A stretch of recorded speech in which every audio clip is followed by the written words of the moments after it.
your parents get older. You know, I don't know how many of you have older parents, but my dad just turned 70 this year, which is normally a chance to have a big party, but on the day of his birthday, um, he got himself a stroke, and I don't mean hand job.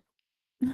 So it's a treat. Yeah, that really happened on his 70th birthday. He had a stroke, and a lot of people were shocked. They're like, "Hey, your dad tells us he eats salad every day. Like, how did this happen?" And I was like, "Yeah, he tells you he eats salad. Look in his fridge: chicken salad, potato salad, macaroni salad, egg salad. His fridge is a DIY kit for strokes, right? Like, how did he not have a stroke? Like, that's a better question." So we take him to the hospital, we're taking turns watching him, making sure he has company. And when it's my turn, he has another small stroke. And now I'm starting to wonder, is it the egg salad or is it me? Like what's going on here? So the doctor comes in and he's like, "Okay, we ran some tests. Your carotid is fully occluded. We'd like to go in and take it out." Now, here's what you need to know about my dad. He's a man's man, right? He's the kind of guy that rotates his own tires, changes his own oil. If the check engine light came on in his car, he would immediately fix it by putting electrical tape on top of the check engine light. So, but part of that persona is being afraid of doctors, right? I mean, I think everybody has like some man in their family that's afraid of doctors. It's this big thing. So my dad's like, "What happens if we don't have the surgery?" And I'm like, "Well, you die, right? Like what's the alternative?" And the doctor goes, "Actually, have you ever heard somebody start a sentence with the word 'actually' and not immediately wanted to punch them in the throat?" Like, it doesn't matter how right they are. It's just like, So the doctor goes, "Actually, the brain is very resilient. The other arteries should pick up the slack. He'll be dizzy from time to time, but otherwise he should be fine." I was like, did this doctor just put electrical tape on my dad's check engine light? A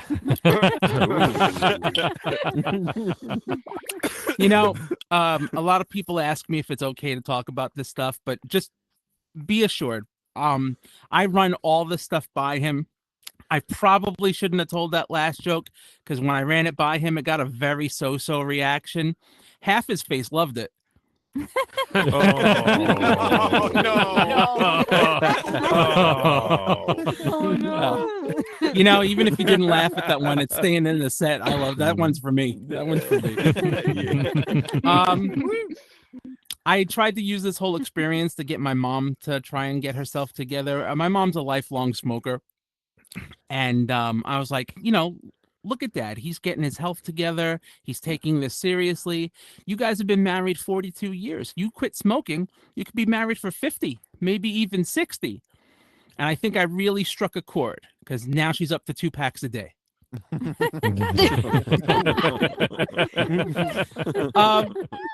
I myself have been trying to do a little self-improvement. I recently lost 60 pounds. So that, it's been tough. Thank you for that. Yeah, let's go.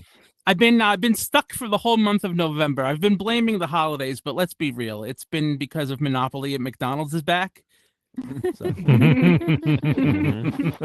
I do feel really good though. I mean, like really good. Like, if I had known that losing weight would feel this good, I would have gained 200 pounds years ago. The only problem with losing weight is that when like certain people find out you're losing weight, they want to like quiz you to see what you're doing right and what you're doing wrong. Like, I'm a teacher, and the gym teacher at work, when he found out I was trying to lose weight, comes by my classroom and he knocks on my door and he hands me a jump rope. And I'm just like, what's this for? To hang myself? Like, what's this? Like, and he goes, no. Do a few minutes in the morning. Do a few minutes in the afternoon. It's way better for your knees than jogging. I was like, where's this guy think I've been jogging? You know, like I'd be dead years ago if I started jogging. Even my doctor in Brooklyn, I went to ask him for some advice, and I said, "Hey doc, you know, I'm getting older. I want to start losing some weight. What can I do?" And he goes, "Have you tried diet and exercise?" And I was like, "Yeah, genius. I tried that first. They teach you that in medical school? Like, thank you for the sage advice." And he knows my family for years. So like he knows I'm a math teacher. He doubles down and he goes, well, oh, I don't want the camera. Have you tried smaller plates? And I was like, what, like tapas? Yeah, I love tapas. Tapas is great. And he goes, no, like plates with a smaller diameter. I was like, did you just try to explain area of a circle to a math teacher? Like, is that real? I got a new doctor in Staten Island because I just couldn't take that anymore, and that goes a little bit differently. I go to my new doctor, is like, hey, I'd like to work on my weight, and Staten Island's a different beast. My doctor's like, oh, okay. Have you tried aggressive pharmaceuticals? I was like, oh yeah, 2025, here we go. Oh, no. So, I mean, you could guess which one I'm on, but it's not the one you think. No, Ozempic, none of that for me. So they put me on this pill called Contrave. It's a mix of an antidepressant and that drug that they give heroin addicts to not be on heroin anymore, like it curbs your addiction. And I never felt more stereotyped to be from Staten Island, right? Like, because there's a big opioid epidemic out there. It's like, oh, fatty's from Staten Island, give him the pill that'll cure his heroin addiction too.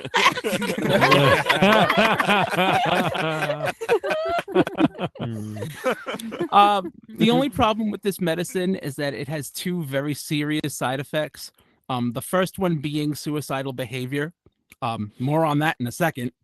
And the other one being that it lowers your seizure threshold. So other things that may trigger a seizure, you have to be careful with.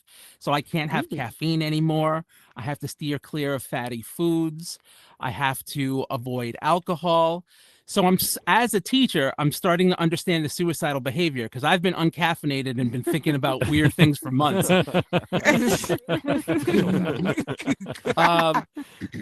kids at work have been a big help too. You wouldn't expect motivation to come from your students, but since they're mean as hell, it's been really motivational because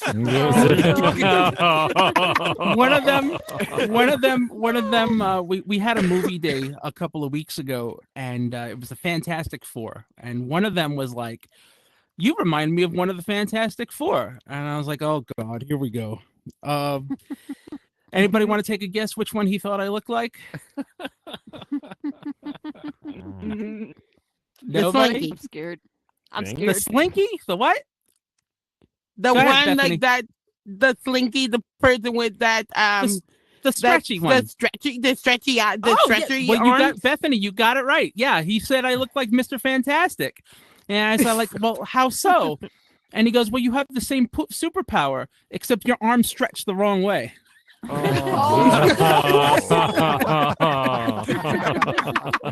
I had another student give me a fortune cookie once, and I don't want to be rude, so I opened it on the spot, and the fortune inside said, "You are a role model," and he says, "Hey, that's actually true."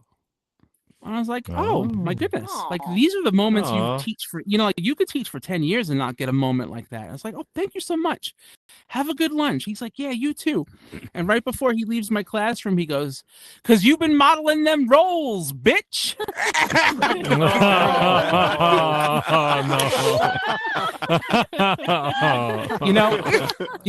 One thing I love about doing comedy in VR is that I have this thing where when I have anxiety or nervousness, I get really bad dry mouth. So like during a set, if I don't have a drink with me, I'll progressively morph into a fat Gary Busey. You know, like or one of the Budweiser Clydesdales. Take your pick. You know. So it's nice to be able to have like my water with me, and you can't see. Like I could be wearing one of those beer helmets, and you wouldn't know. It's awesome. I told the kids because I've been trying to do more teacher comedy because one of the guys that's been helping me, he's a teacher. He tours the whole country, and I'm opening for him next week, which is pretty cool. But I don't have a whole lot of teacher content. So I told the kids at work, hey, if you do something or say something that I can use on stage, I'll get you pizza. And that was a mistake because now not only do they have poor interpretation of social boundaries, but now they all think they're professional comedians. The first entry came the next day. The next day, this kid comes up to me and he's like, and I'm going to use fake names here. He's like, hey, you know George? And I was like, yeah, I know George. George is our epileptic student. He goes, you think he goes to Little Caesars Pizza? I was like, oh my God. So I wanted to tell him that was not appropriate, but I couldn't get the words out on account that I was laughing too hard.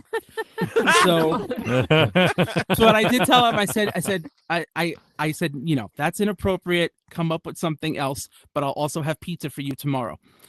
And but he comes in the next day, and I know he Google searches. He comes in the next day. It's all seizure jokes, every single one. My man came back with the Comedy Central roast of epilepsy. You know. Oh man, it's funny because like now that I think about it, like just public education in general gives you tons of material because over the years. There have been just the stupidest things. Like there's just no oversight. People don't think things through. Like for instance, the junior high that's near my school, they got they commissioned this big giant mural, right? And it was gorgeous, but it was way too big. It was so big it wrapped around the back of the building. And you know, it was like flowers and kids holding hands, and it said Middle School 139 loves Brooklyn, or Brooklyn loves Middle School 139, right? And it wrapped around the corner at a very unfortunate spot because if you're on 4th Avenue, it says Brooklyn loves MS-13. And you can just hear, if you listen very carefully, you can hear someone in Washington, D.C. go, I knew it. I knew Brooklyn loved MS-13. I've been saying it for years. I also work pretty closely with the tech department in New York City, which is a lot of fun because I get to test some of the educational products before they hit the classroom. So they gave us this one system where it would take all of the kids' individual needs, put it into one file, and send that file to the parents. So anytime we updated their progress, they would get, the parents would stay updated. Sounds like a good idea, right? Except what they didn't realize is that this system truncates all of the file names to 10 letters. So what should be Jamie needs analysis got shortened to Jamie needs anal.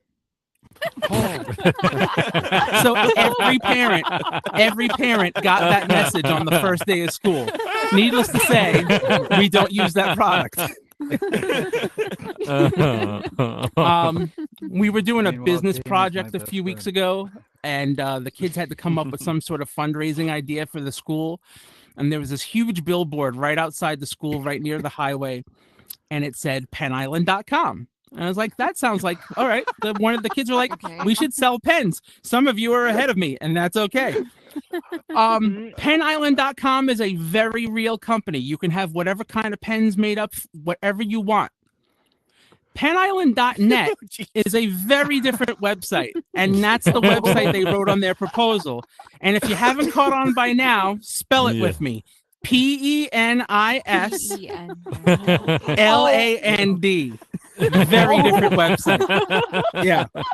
Oh. Man. It's just, things are just weird, you know? Like, does anybody here have kids?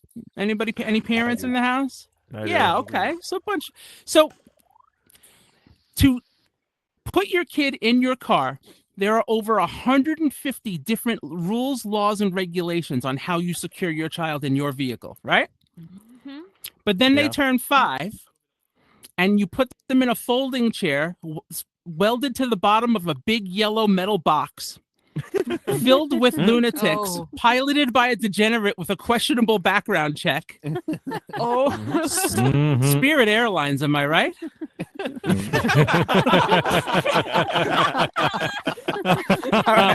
I know that's kind of a hacky Spirit Airlines joke, but I like it. But seriously though, buses, there hasn't been a new bus made since 1936. Like the same ones have been on the road. The car seat in your car expires every 3 years. How do school buses get away with it, but you have to spend $150 on a car seat every 3 years? I don't think that's fair. One downside about doing comedy when being a teacher is that the kids have started to find me online, and that's not good. So I thought I might have to come up with a stage name, and every time I ask different crowds like what a stage name could be, they always come up with the same thing, which is like some word for fat and my name. And I am very aware of the irony that my handle is B1gWayne, which is a word for fat and my name. But I did have one idea, and I'm a big fan of that band, the Bare Naked Ladies. You guys know them, right? They do the theme song, 1 week. They do the Big Bang Theory. If I Had $1 Million. I'm a diehard fan. I love those guys. And how they got their name is they thought it would be a fun way to trick people into coming to the club. Hey, tonight at 8, Bare Naked Ladies. So I thought I could do something similar, and I could be B-cup titties.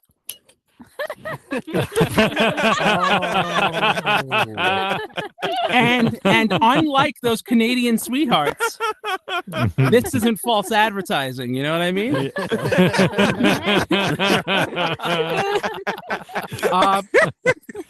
So this comedy thing has been a magical journey. I'm so psyched. Everything's been going great. I started to do different competitions, including the 1K Spotlight, which I'm so grateful to my Soapstone family for. That was such a rush. Yeah. But the competitions in real life have been going a little differently. I did a show last year called Staten Island's Got Talent. And if you tell that in New Jersey, they start laughing immediately. There is talent in Staten Island, but New Jersey doesn't seem to think so. But the problem with that competition is that it was a general competition. It wasn't a comedy competition. And that created some very interesting dynamics because I had to follow and lose to a harpist.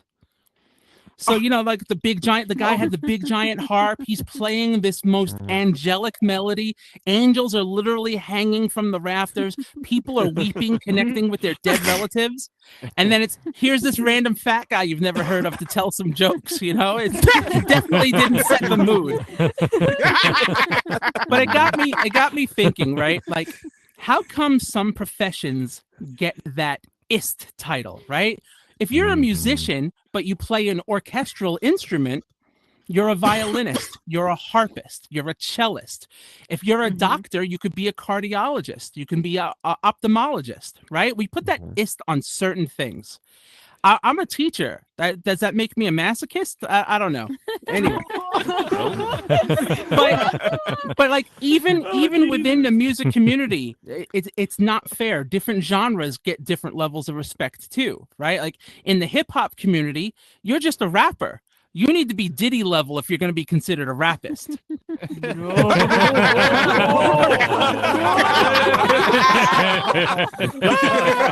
Oh man. You guys are great. Yeah. You guys, I'm gonna leave you with one little tip on how to do VR comedy. And this is a shout out to Mr. Legends who taught me this. If you're doing VR comedy, one of the challenges is that you don't have that many facial expressions you can make. You're kind of limited, like, yeah, you can wave your hands around, and I'm Italian, so you notice I'm doing that a lot. But as far as facial expressions, you only have 3 options. You do 2 thumbs up, your avatar smiles, right? And apparently serves 3 cups of coffee. If you do 2 thumbs down, if you do 2 thumbs down, your character frowns, right? Pretty basic. Yeah. But Mr. Legends taught me this. If you do 1 thumb up and 1 thumb down, your avatar does an impression of my dad. Guys, I've been Big Wayne. Follow me on Level 99 Comedy or Big Wayne on Instagram. You guys have been fantastic. Thank you so much. Big shout out to Chewy Vita for setting this up. Mr. Legends for opening up, and Sensei J for Big Oh, filming. Wayne. Thank you guys so much. This has been fantastic. Man. Thank you. Let's go, Big Wayne. Another big round of Let's go. confetti and make some noise for Big Wayne. Yeah. Good job. That was awesome. Woo! Woo! That was good. Awesome. Oh, yeah. There you go. That was good. Good stuff. Good show. Man, he knocked it